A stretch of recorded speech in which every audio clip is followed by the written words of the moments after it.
Olá, meus irmãos, sejam muito bem-vindos ao canal Caráter Cristão. Meu nome é Roberto Castilho, estamos aqui com a série Conflito dos Séculos e hoje o capítulo é o 33 do Patriarcas do Sinai a Cádiz. Vamos para a vinheta, que hoje tem informação muito importante.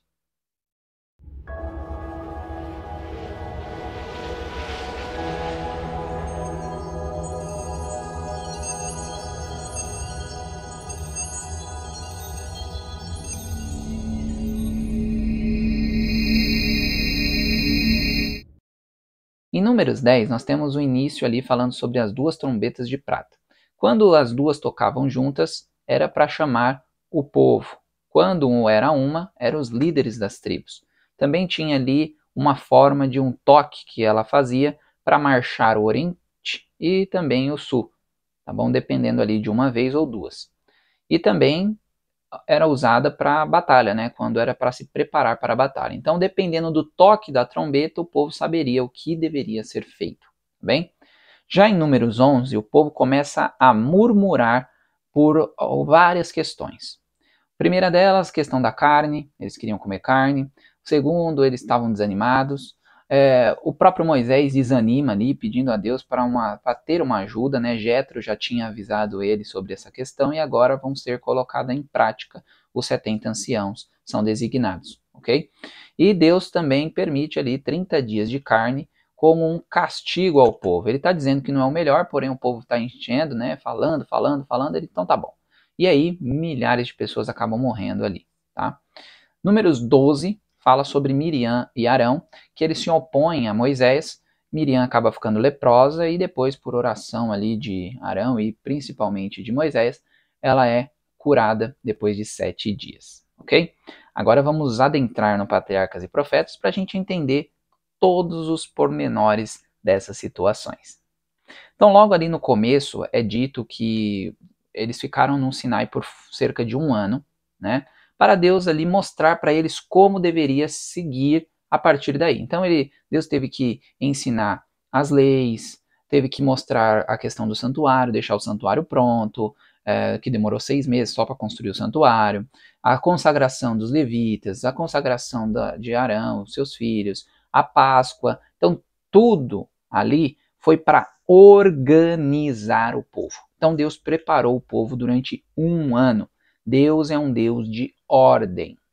A ordem tão admirável, ostentada na perfeição e arranjo de todas as obras criadas por Deus, era manifesta na economia hebreia. Deus era o centro da autoridade e do governo, o soberano de Israel. Moisés desempenhava o papel de seu chefe visível, em virtude de indicação divina, a fim de administrar as leis em seu nome. Então, ordem é a primícia de tudo. O céu era com ordem, tá bem? Tudo é com ordem para Deus. Então, quando a gente faz alguma coisa, a gente precisa fazer com ordem, seja em casa, seja na igreja, porque é assim que Deus gosta e é assim que o cristão deve seguir. Então, é instituído ali 70 anciãos para ajudar Moisés, para que essas pessoas também fossem exemplos para o povo de Deus. E os levitas eram os únicos que podiam mexer no santuário, tá? Era tudo ali bonitinho com a questão dos levitas.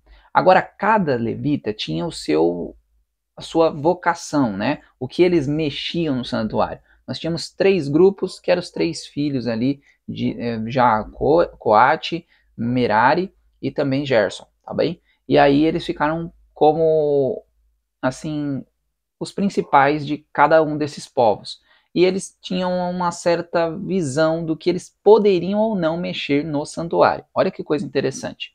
Na frente do tabernáculo, eram mais próximo deles, estavam a tenda de Moisés e Arão. Ao sul estavam os coatitas, cujo dever era cuidar da arca e de outros aparelhamentos. Ao norte estavam os merares, que foram encarregados das colunas dos encaixes das tábuas. Na retaguarda, os gersonitas, a quem foi confiado o cuidado das cortinas. Então, meus queridos, cada um deles tinha a sua função, tá bom? E eles só mexiam naquilo que foi permitido que eles fizessem. Uma outra coisa é que a arca sempre ia à frente do povo, tá bom? Porque ela simbolizava, assim, Deus, a presença de Deus com o povo. Mas ela era coberta com alguma coisa, um lençol azul, uma cortina azul, porque não podia ser vista as coisas sagradas, tá bem? Então aquelas imagens que mostram a arca indo na frente, toda descoberta, não é assim. Ela era coberta, tá bem? Deus é um Deus de ordem, como eu disse a vocês. Deus é um Deus de ordem. Tudo que se acha em conexão com o céu está em perfeita ordem. A sujeição e a perfeita disciplina assinalam os movimentos das hostes angélicas. O êxito apenas pode acompanhar a ordem e a ação harmoniosa. Deus requer a ordem e o método em sua obra hoje, não menos do que nos dias de Israel. Todos os que estão a trabalhar para ele devem fazê-lo inteligentemente, não de maneira descuidada ou casual. Ele quer que sua obra seja feita com fé e exatidão, para que sobre ela ponha o sinal de sua aprovação. Isso aqui é muito importante, meus queridos. Eu fico muito triste de ver pessoas resolvendo coisas ali de culto, de sábado, de escola sabatina, tudo ali na hora. Olha, você faz isso, você faz aquilo. Não, isso tudo deve ser feito com ordem. Depois de estudar muito sobre essa questão do santuário, é algo que eu levo para minha vida, no sentido até mesmo da igreja. Eu sou diretor do grupo aqui de Bueno Brandão, e esse ano nós começamos a já deixar tudo claro. No domingo, ali no mais tardar na segunda, eu já envio cada uma das pessoas que vai ficar responsável sobre cada tópico bonitinho ali, de toda a doxologia, tudo bonitinho, e eles vão atrás de pessoas para resolver, fazer e as coisas acontecerem. Caso alguém não consiga, eles me avisam com antecedência para eu chegar ali e fazer alguma coisa, ou deixar outro irmão já ciente para fazer, sabe? Então, deve ser tudo feito na mais pura harmonia, tá bem? 11 dias entre o Sinai e Cádiz, e mais alguns dias para entrar na Canaã. Era isso o plano de Deus para esse povo. Deus levou o povo por um lugar meio ruim, já para ir provando, né? E infelizmente eles não passaram no teste. Eles começaram a murmurar, se queixar. Tudo começou pelos egípcios que foram juntos. E depois os próprios judeus já começaram a aderir também à ideia egípcia. Eles não queriam mais comer maná e eles queriam agora a carne. Tá bem? Deus poderia tão facilmente tê-los provido de carne como de maná. Impor-se-lhes, porém, uma restrição para o seu bem. Era seu propósito supri-los de alimento mais adaptado às suas necessidades do que o regime estimulante a que muitos se haviam acostumado no Egito. O apetite pervertido devia ser posto em uma condição mais sadia, a fim de que pudessem usar o alimento originalmente provido ao homem, os frutos da terra que Deus dera a Adão e Eva no Éden. Foi por essa razão que os israelitas foram em grande medida privados do alimento cárneo. Isso daqui é muito interessante, meus queridos, porque muitas pessoas pegam o Números 12 para dizer que Deus liberou a carne, tudo está bonito, pode comer e etc. Só que se vocês lerem muito bem lido esse capítulo, é totalmente contrário a essa ideia, Deus. Olha que coisa interessante. Quando eu li isso, há um ano e pouco atrás, 2 anos, na minha segunda vez fazendo o ano bíblico, eu olhei assim e falei, rapaz, o povo está pedindo para comer carne. Só que o povo era cheio de animais. Imagine só, você é lotado de animais. Você tem vaca, você tem boi, você tem isso, você tem aquilo, você tem codorna, você tem tudo que você quiser. Mas você não come. Você pede para Deus para poder comer. Isso não é um claro, Deus não deixou que eles comessem carne? Para mim é muito claro isso. Porque se Deus permitiu a carne, como muitas pessoas usam Levíticos 11 para dizer que pode comer carne, por que então o povo não foi lá, pegou o animal, comeu, fez um churrasco e botou para dentro? Por que eles pediram a Deus a permissão para fazê-lo? Obviamente é porque você só pede permissão por algo que você não pode fazer. Você não vai pedir uma permissão por algo que você pode fazer. Não faz sentido nenhum, tá? Então esse é o primeiro ponto. Depois Deus falou, gente, não é o melhor. Não, mas eu quero, então tá bom. Vai ser 30 dias de carne. Após os 30 dias, muitas pessoas morreram de doenças. Tá lá escrito isso. Ou seja, isso foi um castigo. Deus falou, não é bom. Não, eu quero, então tá bom. Eu vou mostrar para vocês que não é bom. Vocês estão pedindo, eu vou dar. Mas não é bom. E aí, morreram muitas pessoas. Tá bem? Então isso já deixa claro por si só que o alimento carne, biblicamente falando, já não deveria ser consumido, tá bem? Mesmo depois de Levíticos 11. O Levíticos 11 não é uma lei permissista, é uma lei restritiva. O povo, quando saiu do Egito, eles saíam comendo de tudo, porque eles eram escravos, eles comiam o que colocavam na mesa. Agora Deus pega e mostra o Levíticos 11 para mudar a alimentação deles. Depois do Levíticos 11, vem o maná. O maná só é dado depois. Então foi uma forma de Deus começar a mostrar para esse povo que isso aqui não vira, não dá mais. Agora vocês vão comer isso até eu mandar isso. Entendeu? Então foi uma forma de Deus. Deus não é um Deus assim que, ele sabe que a gente não consegue fazer as coisas assim de uma hora para outra. Então ele nos ajuda indo aos poucos. Mas vai chegar momentos em que não vai dar para ser aos poucos, porque a gente não está dando valor ao período que Deus está nos dando de graça.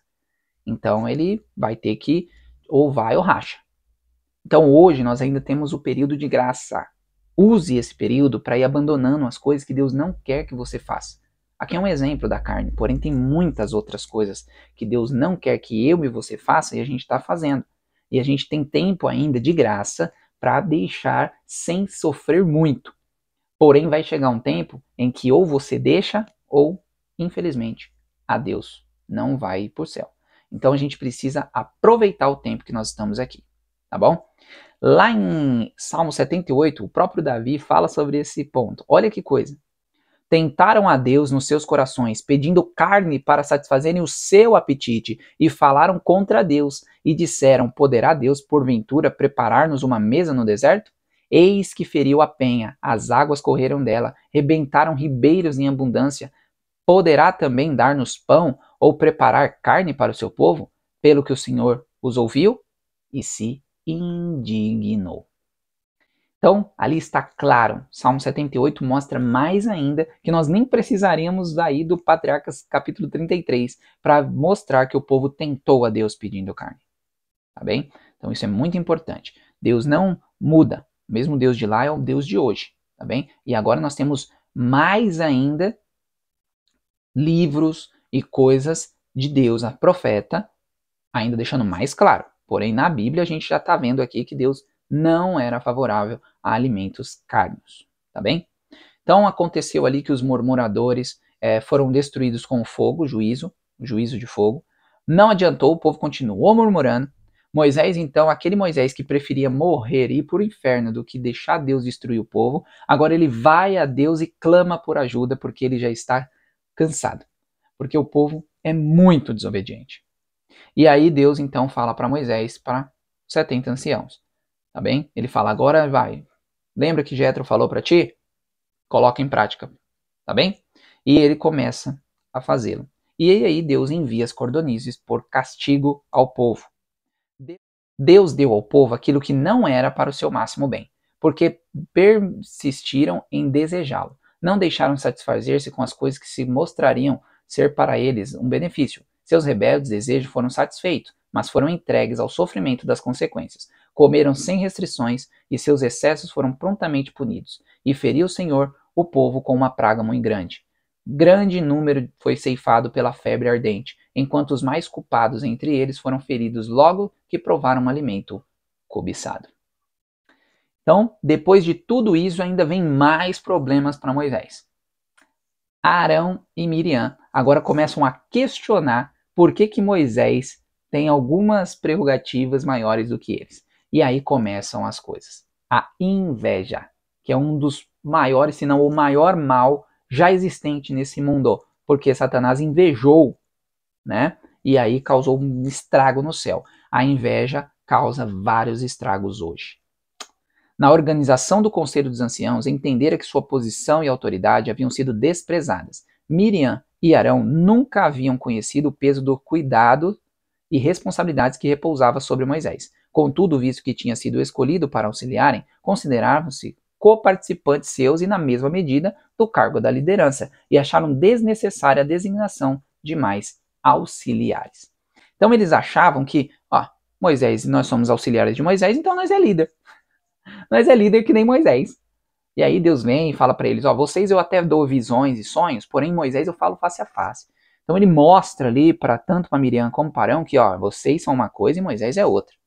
E tudo isso já vinha de coisas antepassadas. Miriam não gostava de Zípora, por algumas ocasiões. A primeira delas era porque ela era negra. Miriam tinha um certo preconceito já, tá bem? Uma outra coisa é que Miriam tinha avisado Jétro sobre as cargas de Moisés. E é por isso que Jétro deu ali a questão dos 70 anciãos. Mostrar para ele, olha Moisés, você precisa ficar mais tranquilo, você está muito sobrecarregado. Então, quando foi instituído agora os 70 anciãos, Miriam lembrou que foi Zípora que levou a conversa. E agora ela achava que isso não era necessário. Então, ela tinha vários problemas com Zípora. E agora ele colocou esses problemas para fora. Então ela acabou ficando leprosa. Arão ainda não ficou leproso porque ele era sacerdote, não podia ficar, tá bem? Então ele acabou sendo beneficiado por ter um cargo alto, vamos dizer assim. Mas Miriam acabou recebendo e Arão, ele logo se pediu perdão a Deus, né? Se você lê ali o capítulo 12, ele mesmo já diz ao Senhor, eu realmente pequei, e já foi para Moisés, e Moisés, pelo amor de Deus, pede para que Miriam seja recurada, né? E assim o fez. Esta manifestação do desprazer do Senhor destinava-se a ser um aviso a todo Israel, para reprimir o crescente espírito de descontentamento e insubordinação. Se a inveja e a descontentamento de Miriam não houvesse sido repreendidos de maneira assinalada, disso teria resultado um grande mal. A inveja é uma das mais satânicas características que podem existir no coração humano. É uma das mais funestas em seus efeitos. E esse capítulo ainda termina falando que inveja e falar mal dos outros é pecado dos graves, pois é o mesmo que Lúcifer fez no céu. Bom, isso daqui é um tapa na nossa cara, né? Muitas vezes a gente fala dos outros, às vezes, assim, a gente nem quer falar mal, mas a gente começa falando, daqui a pouco tá falando coisas ruins da pessoa. E isso é algo que a gente precisa, quando começar a fazer, cortar. Comece cortando, meus queridos, porque você não gostaria que ninguém falasse mal de você. Então você começa praticando o que você não gostaria que fizesse contigo, tá bem? Então, leia esse capítulo, é muito importante. Esqueça a inveja, esqueça os maldizentes, tá bom? Essas pessoas, infelizmente, não entrarão no reino dos céus. E se você falou mal de alguém, ainda há tempo, vá lá, converse, diga, fale com ele, resolva os problemas, perdão a Deus e avance. Tente sempre podar. Nunca fique falando das outras pessoas, pois isso não vai ajudar absolutamente nada. Jesus diz, veja o bem das pessoas. Então a gente sempre tem que olhar as ações das pessoas o melhor possível. Sempre tem que dar o motivo da dúvida para as pessoas, para que assim nós possamos caminhar rumo à Canaã celestial. Tá bem? Que Deus abençoe a todos vocês e vamos fazer uma oração. Grandioso eterno Deus, estamos aqui agradecidos ao Senhor por mais um dia. Perdoa-nos, Pai, por muitas vezes sermos invejosos, falaciosos, para que nós possamos estar corrigindo esses defeitos e estarmos se aproximando mais de Ti. Perdoe nossos pecados, nos purifique e nos guarde. É o que eu te peço no doce nome de Jesus. Amém. Bom, meus queridos, não deixe de compartilhar, se inscrever, nos ajudar a avançar. Tem o Pix aí também na descrição. Ajude como puder, tá bem? Que Deus abençoe a todos vocês e nos vemos no próximo vídeo. Tchau, tchau.